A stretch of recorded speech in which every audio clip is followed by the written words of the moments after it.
So welcome everyone to the November 17th Arborist call.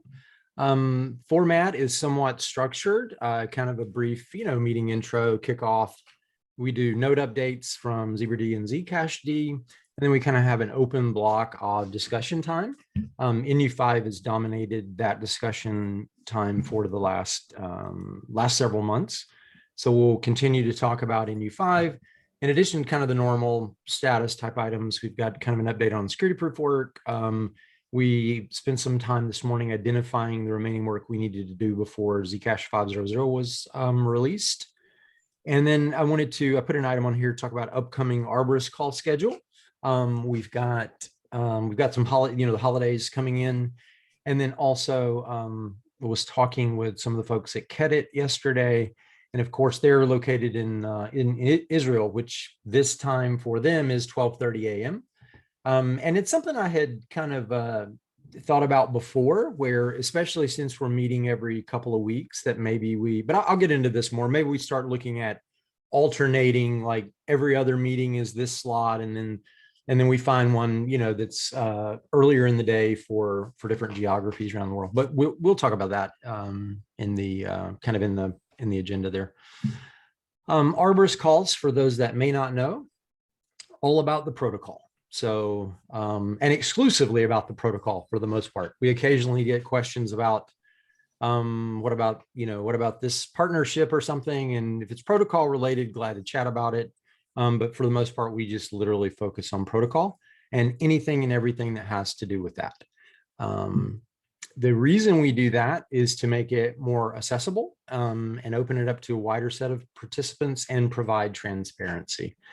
And we're finally to the point, it's kind of where the intent with the Arborist calls when we started, we envisioned this time this day where we would have like multiple protocol teams, obviously ECC and the foundation, but additional teams funded, largely in some cases through the ZOMG, that are participating in protocol development on this call to collaborate. The 2-week cycle makes it where, it's fairly agile. So we don't have to have like a set in stone agenda necessarily every 2 weeks. We definitely cover the basics, and then we have plenty of time for open discussion. I think these will be invaluable moving forward as more and more teams do start participating in protocol development. But that's the purpose. Anyone can participate. Anyone is welcome to join the calls. If there's a topic you'd like to see presented, you can let me know, Stephen@electriccoin.co, and request a presentation slot, or just suggest a topic to be discussed by the folks on the call. And we'll be glad to work it in. So let me check the chat. Let's see. Let's see. All right. So I think we're in good shape. Let me move forward, and we get to the node update. So Zcashd, would you like me to stop sharing the screen, Teor? No, it's fine. Okay. All right. I don't have slides for this. We'll just talk through some of the things that we did in the last 2 weeks.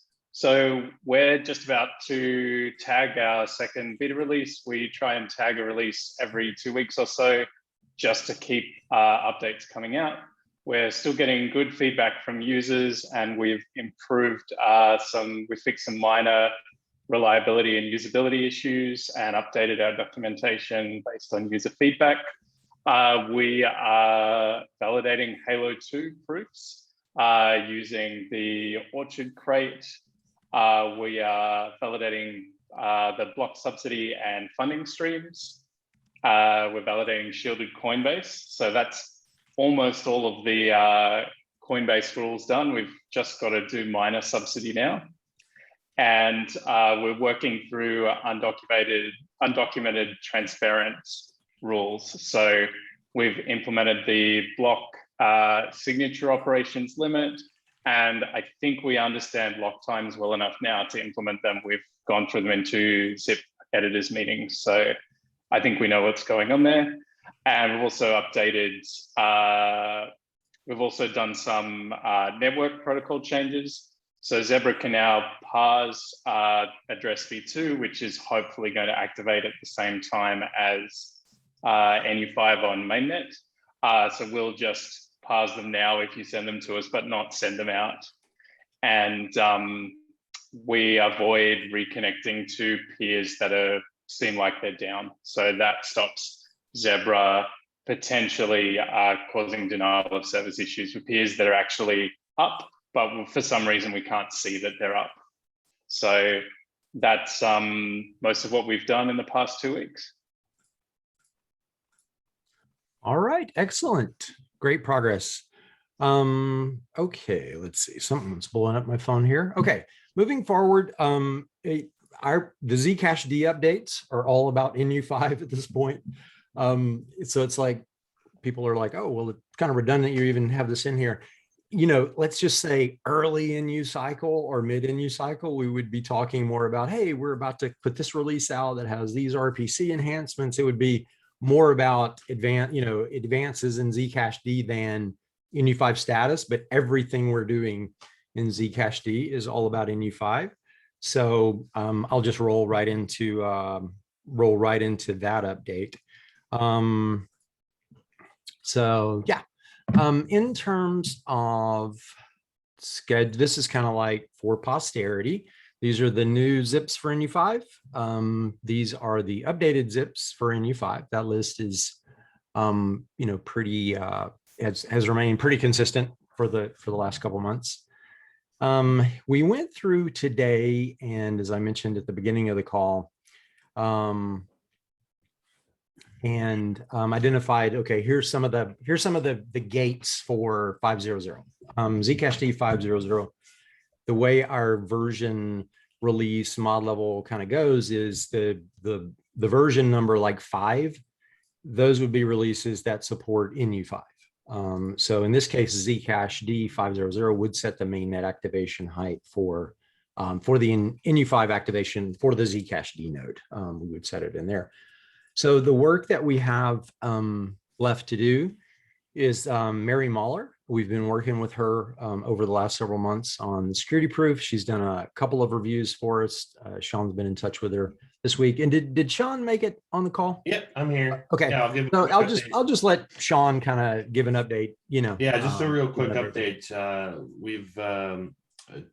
I was actually right about the timeline last time. So Mary is going to start another round of review on the protocol and the proof next week, and I think it's a process that'll probably take a week or two. I'm not sure about that, but it's probably not going to take a long time. So that's really the only update that I have there. But yep, Mary's starting soon. So yep, and I think some of her feedback, Sean, from the last chat you guys had either last week or earlier this week was, she was really pleased with how layman's terms, how you had structured things was kind of simpler than some of the things she had been reviewing in preparation.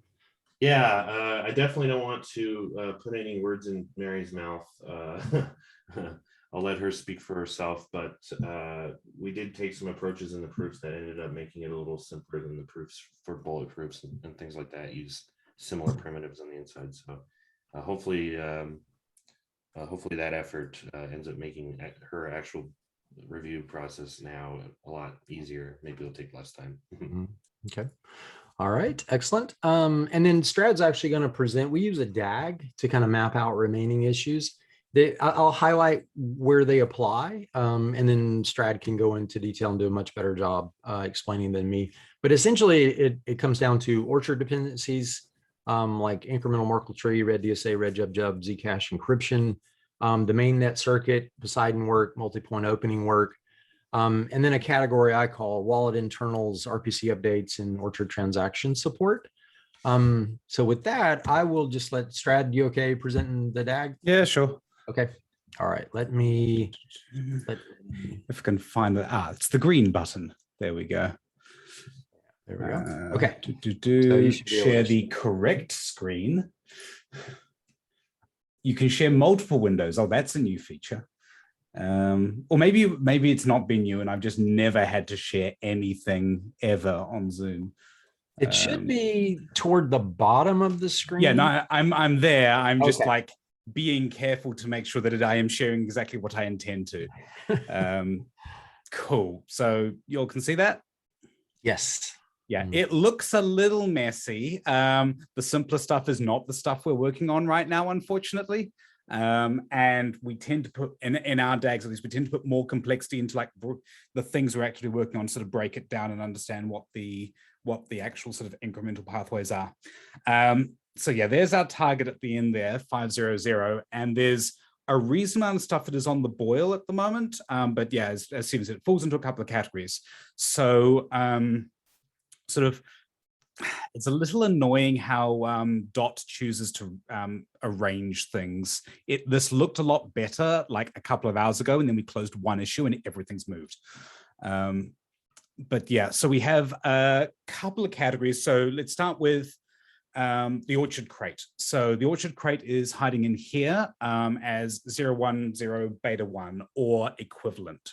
I think we can actually get a beta 1 release out if we get the dependencies in this done, which is basically get the incremental Merkle tree current state through. So there's one more PR that needs in, and then I'm going to do a spend a day reviewing the in terms of the crate, and then we can get that out. We're currently working with ZF on getting a Red DSA 0.1 crate release out. We've just got all the other bits and pieces necessary to take Red Jub and turn into Red DSA. They've been merged, so there's just that one PR that will be that does the change, which I'm just getting feedback from the Zcash Foundation on. We're not going to merge it into Red Jub yet because that adds more complexity to make sure we still have a Red Jub crate. So we'll keep them separate for now. But we'll get a version out that we can then use for Red Palace in the Orchard crate. And that then, along with Zcash node encryption, is enough to get effectively Orchard complete except for circuit released. And that will be what we end up using in our 5.0 RC1 in Zcashd. The other bits that go into that are then all the wallet work. And so we have, it looks like a lot, but we actually have a reasonable amount of this sort of on the go. It's just a case of like serializing it through into the Zcashd node, which Chris is doing a fantastic job of balancing a bunch of plates there. So Dodger has a comment, a question, or a joke. Yeah, I'll pause there for a really moment. smiling big. So go ahead, Dodger. Oh, can't hear you. Muted. This is a Gantt chart. Strad, have you become a project manager? Unfortunately, yes. Thing is, though, every time I've tried to do a Gantt chart, it doesn't give me the rest representation. I want the structure of a Gantt chart, but I do not want a Gantt chart. Gantt charts are terrible. I do not care about the like artificial timelines, clearly.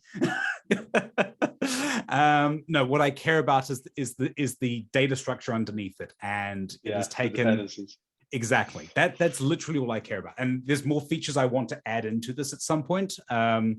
Yeah. By the way, if anyone else who uses GitHub and ZenHub and wants to be able to do this kind of thing, github.com/Zcash/developers is where the script to generate all this is. Mm-hmm. I've already hooked it up so like the Zcash Foundation, ZenHub is reflected onto, I think it's developers.zcash.io. Sorry, zcash.github.io/developers shows the ZF's things as well.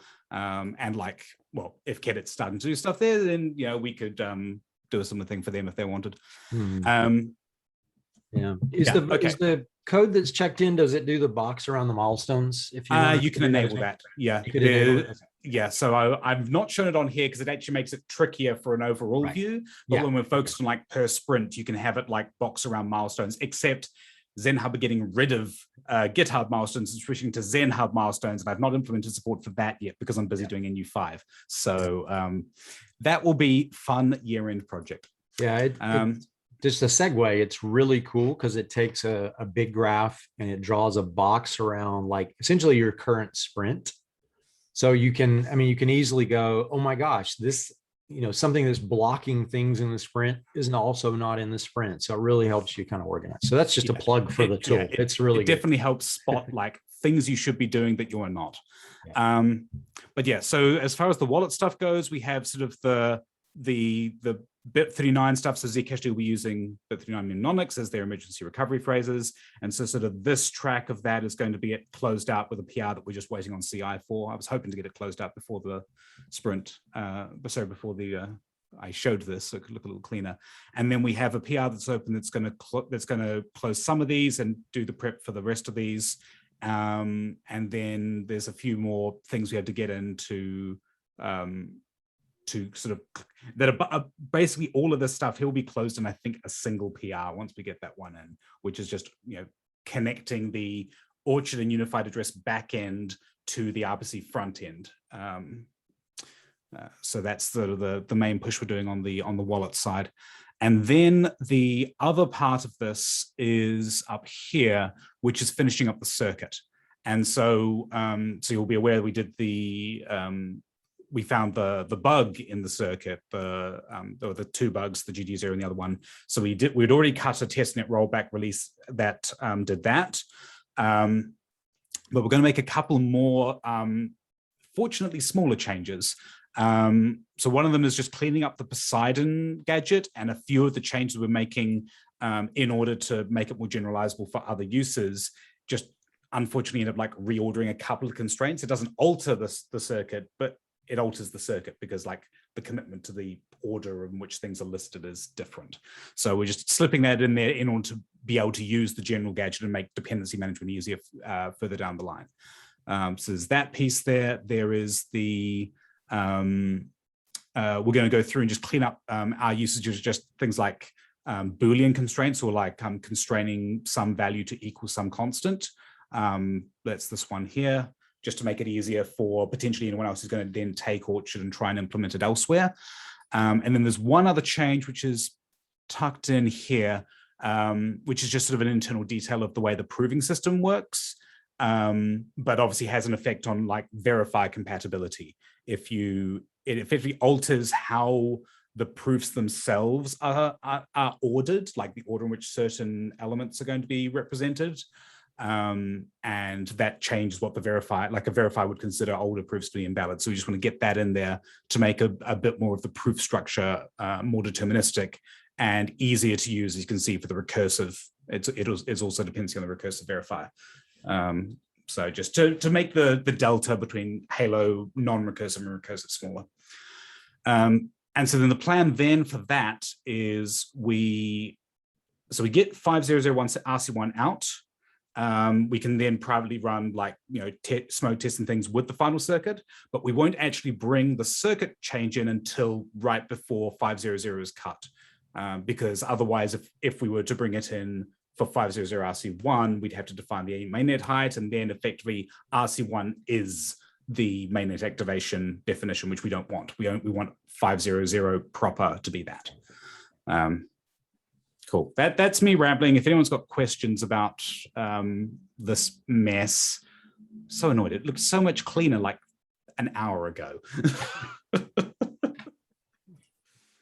And Strad, that you said that's available, that's a public link out there somewhere, right? Yes, an earlier version of it. So if we go to zcash.github.io developers, okay. Yeah. So at the moment, yeah, you can click on like ECC core team DAG here and get the same information rendered daily. And you can see it's roughly the same one. Right. There's the Zcash Foundations one with a little less stuff going on. Also, it looks like you do your links backwards. Maybe.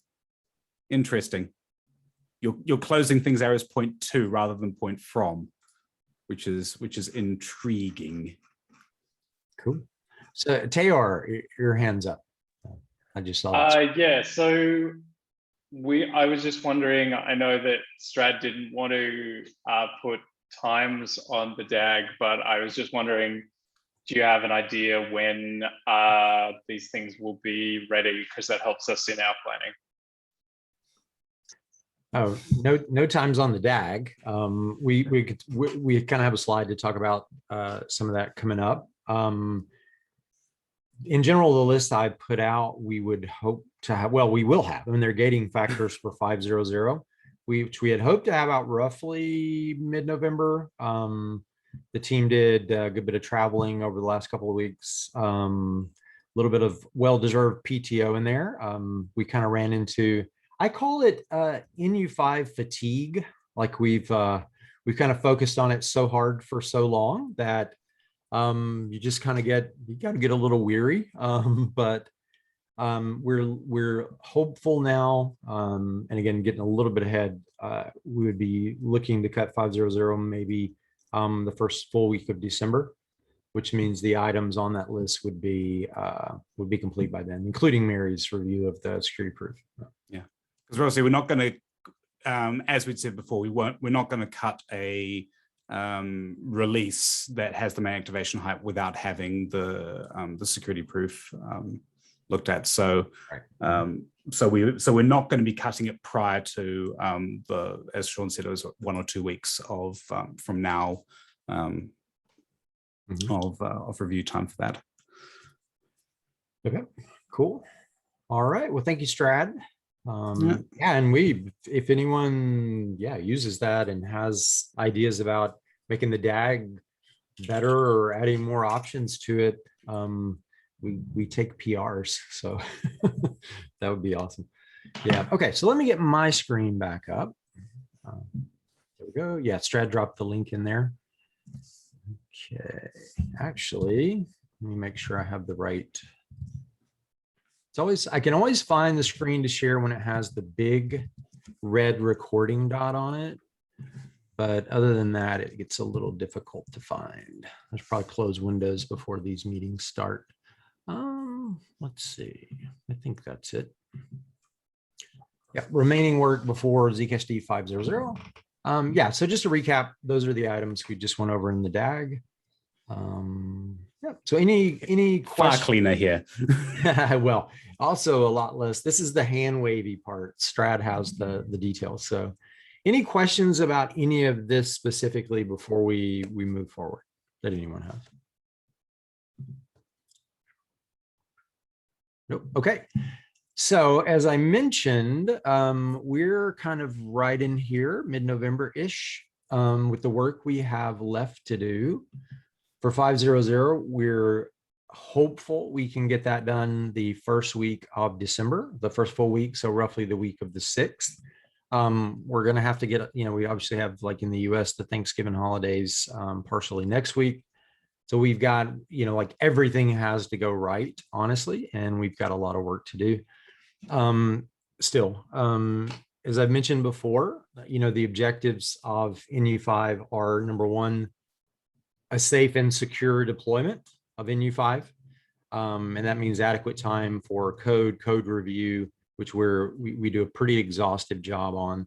And then there honestly are no other objectives other than to get what we've all agreed upon is the content of NU5 safely activated and deployed. So yeah, there was one other thing on this prior, just bear with me, sorry for that. I'm gonna see if I can back up actually. Yeah, one other item here. We obviously had Gadget and NCC. They did audits for us, both specification audits and implementation audits. And our team internally too, obviously, scrutinizes the code really heavily. We've kind of set a goal for ourselves of, to do one more like in-depth internal circuit review, which we've been working on. And that's just to kind of get the comfort level of everyone across the core team and across our security team, very confident that the code is ready for deployment. It's just kind of like one more warm and fuzzy feeling to feel comfortable about what we're about to deploy. So we will be doing that as well. But we've already begun that, and feedback is, again, pretty happy and positive on that aspect. So, okay, moving back forward. The release of, so targeting kind of a mainnet for release December 6th-ish that week. That would be 500, set mainnet activation height. We'll talk a little bit about that in just a moment. The original target we had for NU5 was somewhere mid-January. Realistically, we'll be somewhere between there and the end of the month, most likely. And again, that's if a lot of things go right. the big factor in here are honestly holidays. And it's not so much, you know, I mean, obviously ECC and I'm sure the foundation too, and others will be, you know, taking some time around Christmas and New Year's. A big item for us is working with our ecosystem partners. And until we get the 500 contents deployed, where we have, you know, I mean, right now on testnet, you know, our partners, and we've reached out to them obviously about the 4.5 asterisk releases. They can test, you know, compatibility, like sapling compatibility, everything still works as it should. So good to go from that perspective, like no, you know, quote, breaking changes to any of their processes and procedures around how they use Zcashd or interact with Zcashd, for example. But to test the new things like unified addresses, you know, the new RPCs will add, the modified RPCs will make because of additional changes because of unified addresses. We really want, I mean, honestly, an adequate period of time for people to really kick the tires on that. We've been doing the prep work, ready to go, but we also don't expect our partners to work over Christmas and New Year's either. So, so that's kind of why we're looking at, you know, we really want the tires kicked on NU5 and testnet by these partners once we get the kind of the full like wallet support libraries, for example, in place. So, which includes again RPCs, Orchard transaction support, etc. So anyway, that's kind of the update there. And I think that may be kind of the, oh yeah, did want to talk about this. So before I go on, any questions about NU5 anyone has at all that they haven't already like asked? I think I'm kind of caught up in the chat. But...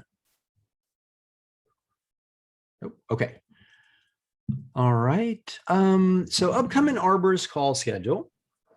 Our next call is December 2nd. That would be the final call before we set the mainnet activation height, hopefully.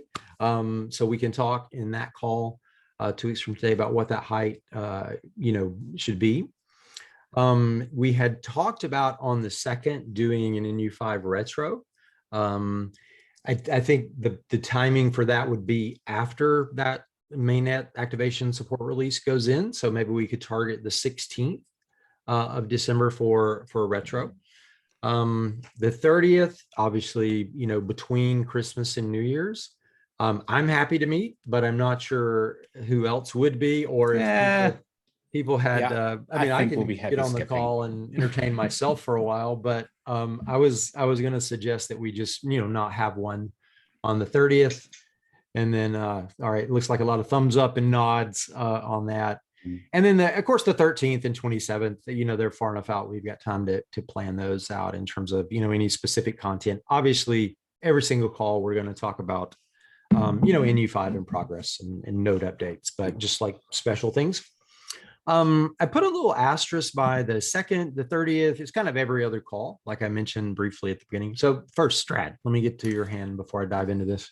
I'll just note for the 13th, that week is going to coincide with real world crypto. And I expect a subset of people are going to probably be traveling around then. So given we're not having one on the 30th, that might potentially be a reasonable chance to, like, you know, figure either skip that one or take as a chance to reset like the bi-weekly schedule if we need to. Like we could just run it the following week and then do them bi-weekly from there if that makes more sense. I think that would be a the cross to New Year would be a nice time to sort of figure that out. Because then alternatively, yeah, we could like run it the week before instead of the week after. Okay. All right. Okay. So we'll use like call planning channel in the Zcash development R&D Discord to we kind of hack on that and pick a good time or whatever. Dodger, you had a comment? I was going to suggest that big assumption here, but if Gadget are going to be if assuming that their grant application is successful, then it may be worth scheduling the NU5 retro to also or at least talking to them about whether they could join the Mhm. the NU5 retro. That's a good point. Yeah. Because I think certainly we at the foundation have got a lot of input to give, I think, on how we've been viewing this whole process from the perspective of a future node maintainer. So I think it's worth trying to see if we can get Gadget on that call, and maybe maybe not necessarily to switch it to be earlier. Maybe we do a bit of a compromise. Yeah. Where we move on earlier, so that they can join and give a presentation or whatnot, and then Right. then they join the later one for the retro or whatever. But certainly I'd definitely be in favor of having them join the retro. Okay, well, let's a lot of planning to do, of course, but I can, I actually talked to him yesterday about the Arborist call as well. And we were looking at time zones, like it was already, I was talking to Daniel and it was incredibly late for Daniel already on that call. So I already kind of gave him a heads up. We were going to talk today about an alternative schedule. So we'll keep working async on planning. We'll get something figured out that works around time zones and also the known conferences that we have coming up too. So. Yeah, as far as the ongoing one, I think the thing we talked about with Gadget is just because the time zone wise, this kind of time is quite tricky for them because of where they're based. I mean, it's already pretty late for us in the UK, and they're further around. So that's why the stars here were a suggestion I had of maybe we run every second one at a different time zone, so then people can at least attend one a month at a time that works for them, and we try and spread it out. Because if again, big if, but if ZOMG decides to fund them and they become another major player, and then we're going to want them coming along to Arborist calls and giving status updates and being part of these discussions and feeding into a new 6 and whatever. So so I guess to that effect, it would be good if anyone has particularly participants, not so much attendees, I think, because these are all recorded and you can always look at them later, but for people who regularly participate in these, just dropping a note and maybe into the call planning channel of what kinds of ranges we maybe look at. Maybe we could figure out I don't know if there's time zone polling or whatever, some app we could use for that. Just see if we can maybe find 2 rough groups of time zones that sort of make sense with overlap, and then try and figure it out from there. We also want to make sure everyone that's going to be doing protocol development is in the R&D Discord too. Because these calls are great, every couple of weeks, but there's a lot we do async, and when additional teams are involved in protocol dev, it's going to be important to keep that async communication going too, not just wait for kind of a 2-week stand up, if you will, to kind of keep up on where everyone's at or other teams' needs or potential blockers or whatever. So we'll make sure we promote that as well. And again, kudos to Hudson for setting that up for us. That was awesome. All right. Okay. Well, I'll take that as an action item to kind of work and kind of drive that. We'll come up with a new schedule. But at any rate, our December 2nd is our next one. We'll look at an alternate time for that, and I'll work with everyone to get something set up. So that works. Okay. Okay, great. I think we talked about that. All the hands, we got those. I think we'll move forward. And I believe that was, that's the extent of prepared remarks, as they say. So happy to discuss anything anyone would like about anything, NU5, Zcashd, ZBD, Gadget, their proposal to the post about their upcoming proposal, I guess you would say. But so Anything anybody wants to cover?